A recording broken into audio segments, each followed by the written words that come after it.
Hi hello नमस्कार, मी प्रियंका. तर आज आपण आहे ना सोयाबीन फ्राय कसं करायचं ते बघणार आहोत. पहिल्यांदा सोयाबीन आहे ना स्वच्छ पाण्याने धुवून घ्यायचं.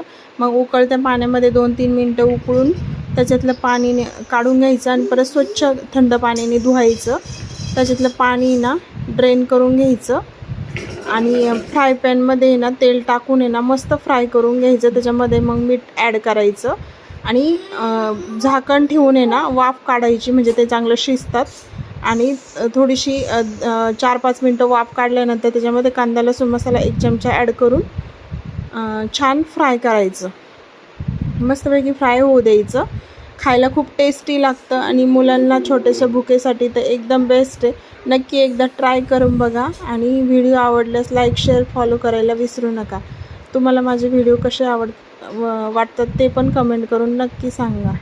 भेटूया नेक्स्ट व्हिडिओमध्ये. तोपर्यंत बाय बाय.